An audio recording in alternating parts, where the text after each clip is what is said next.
വയ്യെങ്കിലും, പാടായിരുന്നെങ്കിലും, മഴയായിരുന്നെങ്കിലും, ചെറുപ്പക്കാരിയായിരുന്നെങ്കിലും, ഇതെല്ലാം എൻ്റെ ഡിഫറെൻ്റ് ആയിട്ടുള്ള കാര്യമാണല്ലേ. ഇങ്ങനെ എങ്കിലും എന്ന് പറയാൻ വേണ്ടി നമ്മൾ യൂസ് ചെയ്യുന്നതാണ് ഓൾ ദോ. ഓൾ ദോ ഇതൊന്ന് പഠിച്ചു വെച്ചു കേട്ടോ. Although. ഇപ്പോൾ നമുക്ക് വയ്യെങ്കിലും, ഓൾ ദോ എനിക്ക് വയ്യെങ്കിലും, although I am tired. എനിക്ക് വയ്യെങ്കിലും, although I am tired, I am taking classes എന്ന് പറയാം അല്ലേ. പാടായിരുന്നെങ്കിലും, എക്സാം പാടായിരുന്നെങ്കിലും എന്ന് പറയുന്നത് എങ്ങനെയാ? All though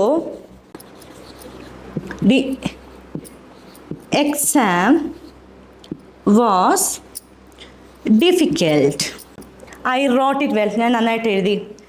all though it rained, മഴയായിരുന്നെങ്കിലും, അല്ലെങ്കിൽ ഓൾ ദോ ഇറ്റ് റെയിൻഡ്, മഴ പെയ്തെങ്കിലും, മഴയായിരുന്നെങ്കിലും പറയുമ്പോൾ although it was raining എന്ന് പറയാം. Although it was raining, I went for the work എന്ന് വെച്ചാൽ മഴയായിരുന്നെങ്കിലും ഞാൻ ജോലിക്ക് പോയെന്നാ കേട്ടോ.